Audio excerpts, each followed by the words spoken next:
Maya checked her ticket one more time. Platform 7, train to Boston, 3:15 p.m. She was saying goodbye to her college town forever. 4 years in this small place, and now she was heading home to start a job she didn't really want in a city she'd outgrown. But it was practical, safe, what her parents expected. She dragged her suitcase onto Platform 7 and boarded the 3:15 train, finding a window seat. As the train pulled away, she watched the campus disappear, the library where she'd spent countless nights, the coffee shop where she'd written her first short story, the art building where she'd secretly taken painting classes even though she was a business major. All of it gone now. Maya pulled out her phone to text her mom that she was on her way. That's when she noticed the landscape looked wrong. The train was heading west, toward the mountains. Boston was east, toward the ocean. Her stomach dropped. She checked her ticket again, then looked up at the route map above the seats. She was on the wrong train. Completely wrong. This train was going to Portland. 5 hours in the opposite direction. No, no, no, she whispered, frantically pressing the call button. When the conductor arrived, he checked her ticket and shook his head. This ticket's for the Boston train. That's Platform 9, miss.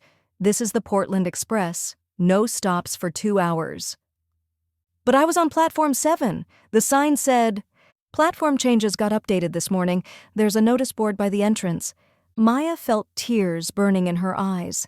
She'd miss her mom's dinner, her dad's welcome home speech, the whole carefully planned transition to her new life. The conductor looked at her sympathetically. "Tell you what, when we stop in Millbrook in 2 hours, you can catch a train back. You'll get to Boston by midnight." Midnight. She slumped in her seat as he walked away. Outside the window, mountains rose in the distance, covered in autumn colors she'd never noticed before. Maya spent the first hour angry, texting apologies, rescheduling plans, explaining to her disappointed mother how she'd messed up something as simple as getting on a train. But by the second hour, something shifted. She stopped texting, started watching.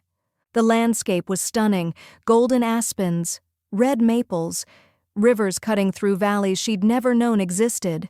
In 4 years, she'd never traveled this direction, never even thought about it. At Millbrook Station, Maya stood on the platform with her suitcase, waiting for the train back to Boston. But she kept looking at the mountains. She thought about the job waiting for her, spreadsheets, quarterly reports, a cubicle on the 14th floor. She'd be good at it. She'd be fine. But she'd never be happy. The announcement came. Train to Boston, now arriving at Platform 3.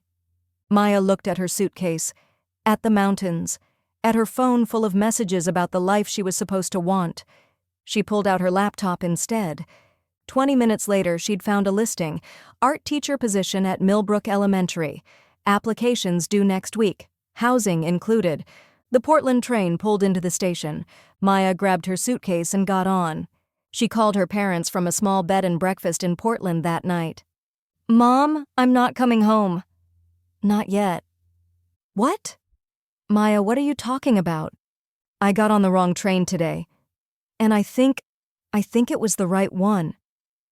She told them about Millbrook, about the job posting, about how she'd spent 4 years studying business because it was practical, but she'd spent every free moment in the art building because it made her feel alive. There was a long silence. Then her dad spoke.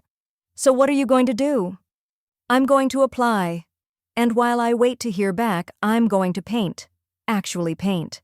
I'm in Portland for the weekend, and there's a studio workshop I saw online. I'm going to take it." Another silence.